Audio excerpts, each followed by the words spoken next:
ஓம் நம சிவாய. திருச்சிற்றம்பலம். சிவபெருமானின் திருவடிகள் போற்றி போற்றி என்று இந்த பதிவினை நான் ஆரம்பிக்கின்றேன். நண்பர்களே, தமிழ் மாதங்களிலே சித்திரை மாத பிறப்பு அல்லனா சித்திரை முதல் நாளை நாம் தமிழ் புத்தாண்டாக கொண்டாடுகின்றோம். சித்திரை மாதம் இறைவனுக்குரிய மாதங்களில் ஒன்றாக கருதப்படுவதால் இந்த நாளில் வரும் முக்கிய நாட்களில் விரதம் இருந்து இறைவனை வழிபடுவது மிகவும் சிறப்பானதுங்க. அதுலேயும் பார்த்தீங்கன்னா, சித்திரை முதல் நாளில் செய்யப்படும் வழிபாடுகள் முழுமையான பலன்களை தரக்கூடியவை என்று நம்பப்படுகின்றது. சித்திரை முதல் நாளன்று பஞ்சாங்கம் படிப்பது மிகவும் நல்ல ஒரு விசேஷமான ஒரு பயனை தரும் என்றுதான் சொல்ல வேண்டும். அருமையான இந்த சித்திரை திருநாள் வசந்த காலத்தின் ஆரம்பமாக கருதப்படுவதால் இந்த நாளை மக்கள் உற்சாகமாக கொண்டாடுவது வழக்கமான ஒரு விஷயங்க. சித்திரை மாத பிறப்பு தமிழகத்தில் புத்தாண்டாகவும் சித்திரை திருநாளாகவும் நாம் கொண்டாடி வருகின்றோம். கேரளாவிலும் பார்த்தீங்கன்னா சித்திரை வெகுவாகவும் கொண்டாடப்பட்டு வருகின்றது வழக்கம். ஜோதிட ரீதியாக மட்டுமின்றி ஆன்மீக ரீதியாகவும் மிகவும் முக்கியத்துவம் வாய்ந்த நாளாக கொண்டாடப்படும் நாள் என்றால் அது இந்த சித்திரை திருநாள் என்றுதான் சொல்ல வேண்டும். அவ்வளவு ஒரு விசேஷமான நாளுங்க. நம்முடைய இந்து புராணங்களின்படி நவக்கிரகங்களின் தலைமை கிரகமாக விளங்கக்கூடிய சூரிய பகவானின் இயக்கத்தை வைத்தே நம்முடைய தமிழ் மாதங்கள் என்பது கணக்கிடப்படுகின்றது. சூரியன் ஒரு ராசியிலிருந்து மற்றொரு ராசிக்கு மாறுவதையே மாதப்பிறப்பு என்று நாம் சொல்கின்றோம். மேஷம் முதல் மீனம் வரை தன்னுடைய ஒரு சுற்றுப்பயணத்தை நிறைவு செய்து மீண்டும் மேஷத்தில் தனது புதிய பயணத்தை சூரிய பகவான் துவங்கி வைக்கும் நாளையே நாம் தமிழ் புத்தாண்டாக கொண்டாடி வருகின்றோம். இந்த அருமையான தமிழ் புத்தாண்டு நாளிலே சிவன் கோவிலுக்கு சென்று நாம் வழிபடுவதால் என்னென்ன நன்மைகள் நமக்கு கிடைக்கும் என்பதை பற்றி தான் இந்த பதிவிலை பார்க்க போகின்றோம். ஆகையினால முழுமையாக இந்த பதிவினை கேட்டுவிட்டு சிவன் கோவிலில் சென்று வழிபாடு செய்து வந்தீர்கள் என்றால் நிச்சயமாக உங்களுடைய வாழ்க்கையில் மிகப்பெரிய மாற்றம் வரும் என்பதுதான் நிதர்சனமான உண்மைங்க. ஒவ்வொருவரும் சிவன் கோவிலுக்கு சென்று வழிபாடுகளை செய்துவிட்டு அன்றைய நாள் முதல் நீங்கள் உங்கள் பணியை செய்யும் பொழுது சிவபெருமானின் அருளால் உங்களுடைய வாழ்க்கை என்பது நோயற்ற வாழ்வே குறைவற்ற செல்வம் அப்படிங்கிற மாதிரி குறைவில்லாமல் இருக்குங்க. தமிழ் புத்தாண்டு நாளன்று அதிகாலையிலே எழுந்து தலைக்கு நல்லெண்ணெய் வைத்துவிட்டு நன்கு குளிக்க வேண்டுங்க. குளித்த பிறகு சூரிய நமஸ்காரம் செய்ய வேண்டும். சூரிய நமஸ்காரம் செய்யும் பொழுது சூரிய மந்திரங்கள் தெரிந்தால் அதை சொல்லிக்கொண்டு ஜெபிப்பது இன்னும் கூடுதல் சிறப்பாகுங்க.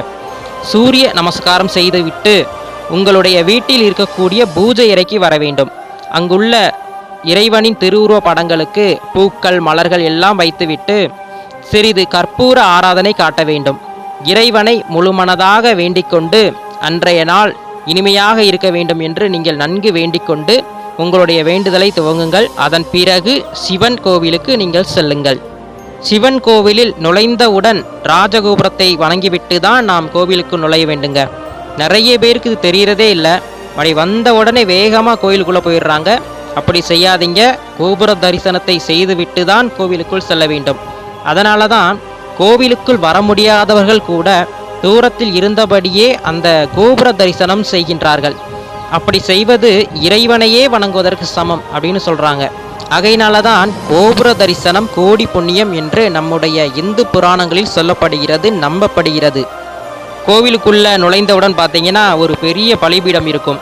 அந்த பலிபீடம் எதற்கு என்றால் அந்த பலிபீடத்தில் நம்முடைய கோபம், காமம், பேராசை, பற்று, அகங்காரம் எல்லாவற்றையும் அந்த பலிபீடத்திலே கொடுத்துவிட்டு அதன் பிறகுதான் இறைவனை நாம் வணங்க செல்ல வேண்டுங்க.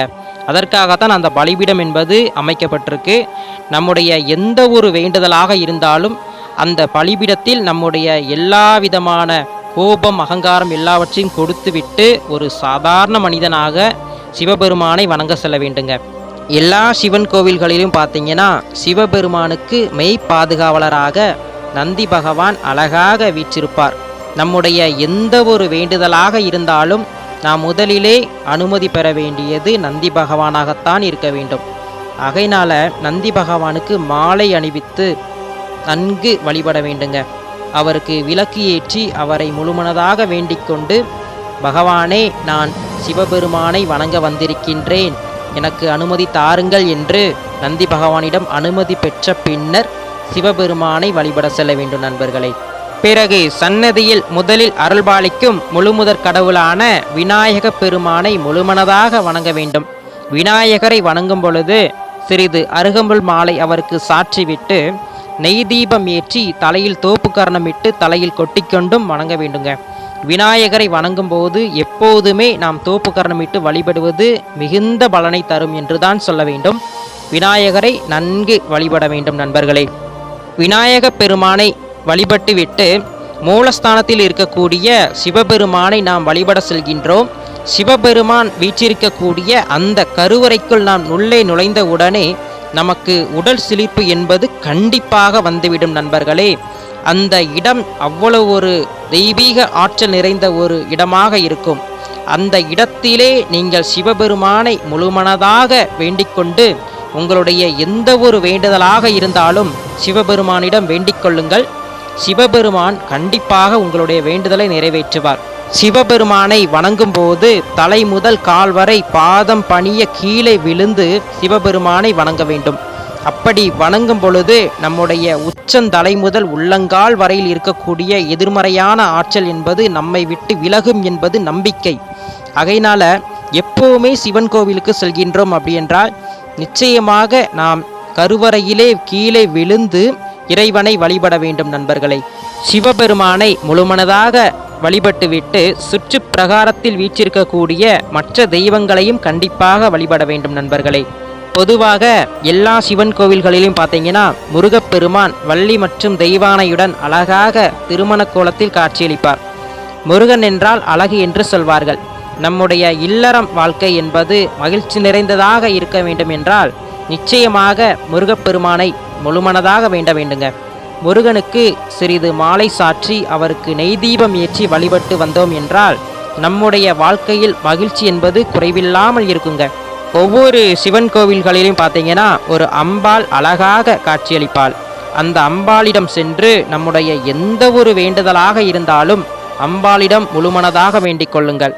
நமக்காக அம்பாள் சிவபெருமானிடம் சென்று, ஐயா, என்னுடைய பிள்ளை இந்த ஒரு வேண்டுதலுக்காக உங்களை நாடி வந்திருக்கின்றான், அவனுடைய வேண்டுதலை நிறைவேற்றி தாருங்கள் ஐயா அப்படி என்று நமக்காக அம்பாள் சிவபெருமானிடம் சென்று நமக்காக வேண்டிக் கொள்வாள்.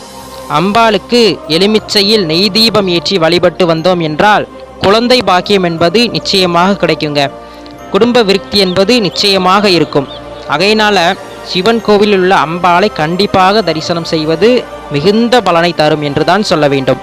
அம்பாளை வழிபட்டு விட்டு சென்றோம் என்றால் அருகிலேயே சாந்த சொரூபிணியாக துர்க்கையம்மன் அழகாக வீற்றிருப்பாள். துர்க்கையம்மனிடம் பாதம் பணிந்து வேண்டி துர்க்கையம்மன் அருகில் மஞ்சள் குங்குமம் இருக்கும். அதை எடுத்து நெற்றியில் திலகமாக வைத்துக் கொள்ள வேண்டுங்க. புதிதாக திருமணமானவர்கள் துர்க்கையம்மனை முழுமனதாக வேண்டிக் கொண்டு தாலியில் மஞ்சள் குங்குமம் வைத்து வழிபடுவது மிகுந்த பலனை தரும். துர்க்கையம்மனை வழிபட்டு விட்டு அப்படியே சென்றோம் என்றால் தட்சிணாமூர்த்தி அழகாக வீற்றிருப்பாருங்க.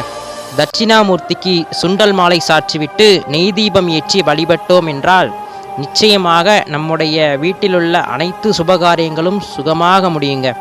நம்முடைய குழந்தைகள் கல்வியில் சிறந்து விளங்க தட்சிணாமூர்த்தியை வழிபடலாம். வாரந்தோறும் ஒரு முறையாவது தட்சிணாமூர்த்திக்கு சுண்டல் மாலை சாற்றி நெய் தீபம் ஏற்றி வழிபட்டு வந்தோம் என்றால் நம்முடைய வேண்டுதல் என்பது நிச்சயமாக நிறைவேறும் நண்பர்களே. அதனால தட்சிணாமூர்த்தி வழிபாடு ரொம்ப ஒரு விசேஷமான ஒரு வழிபாடு முறைங்க. தட்சிணாமூர்த்தியை வழிபட்டு விட்டு அப்படியே உள்ளே சென்றோம் என்றால் காலபைரவர் வீற்றிருப்பார். காலபைரவர் முன் எரியக்கூடிய அந்த விளக்கிலே நாம் நெய் தீபம் ஏற்றி வழிபட்டு அப்படியே அவரை முழுமனதாக வேண்ட வேண்டுங்க. நமக்கு வரக்கூடிய எந்த ஒரு ஆபத்தாக இருந்தாலும் அதிலிருந்து நம்மை காப்பாற்றக்கூடிய ஒரு தெய்வம் என்றால் காலபைரவராகத்தான் இருக்கும். காலபைரவர் சிவபெருமானின் ஒரு அம்சமாகுங்க. அதனால சிவபெருமானே நம்மை எல்லா ஆபத்துகளிலிருந்தும் ஒரு காப்பாற்றக்கூடிய ஒரு அரணாக இருந்து நம்மை காப்பாற்றுவார்.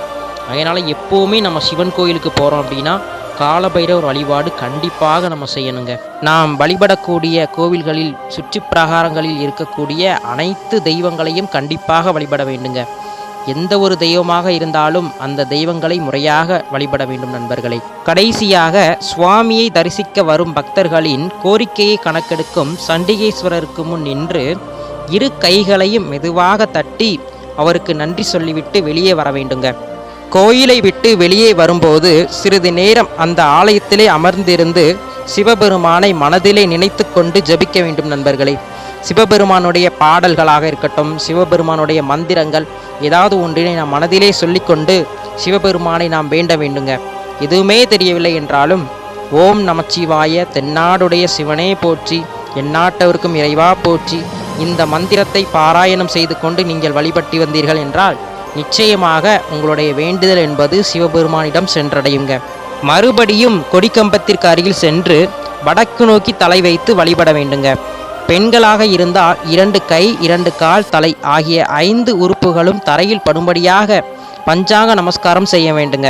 இதே ஆண்களாக இருந்தால் உடல் முழுவதும் தரையில் படும்படியான சாஷ்டாங்க நமஸ்காரம் செய்ய வேண்டுங்க.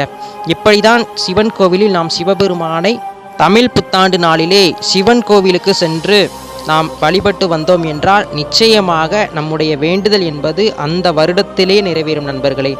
ஆகையினால வரக்கூடிய தமிழ் புத்தாண்டு நாளிலே சிவன் கோவிலுக்கு சென்று குறிப்பிட்டுள்ளபடி நீங்கள் வேண்டி வந்தீர்கள் என்றால் நிச்சயமாக உங்களுடைய வேண்டுதல் என்பது நிறைவேறியே ஆகும்.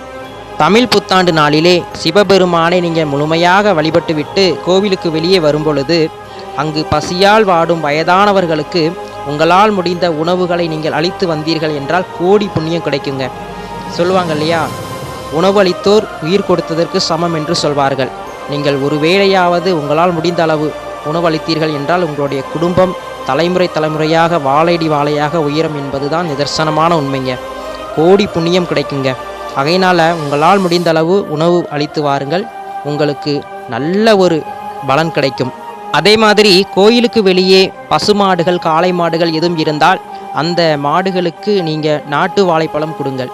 நிச்சயமாக உங்களுடைய வீட்டில் செல்வம் என்பது குறைவில்லாமல் இருக்குங்க. செல்வம் பெருகிக்கொண்டே இருக்கும். தமிழ் புத்தாண்டு நாளன்று இந்த ஒரு விஷயத்தை நீங்கள் கண்டிப்பாக செய்து வந்தீர்கள் என்றால் உங்களுடைய வாழ்க்கையில் மிகப்பெரிய மாற்றம் என்பது நிச்சயமாக நடக்குங்க. நேயர்களே, இந்த காணொளி உங்களுக்கு பிடித்திருந்தால் லைக் பண்ணுங்கள், ஷேர் பண்ணுங்கள், கமெண்ட் பண்ணுங்கள். உங்களுடைய நண்பர்களுக்கும் குடும்பத்தினருக்கும் இதை பகிருங்க. ஓம் நமச்சிவாய தென்னாடுடைய சிவனே போற்றி, எந்நாட்டவருக்கும் இறைவா போற்றி. ஓம் நமச்சிவாய.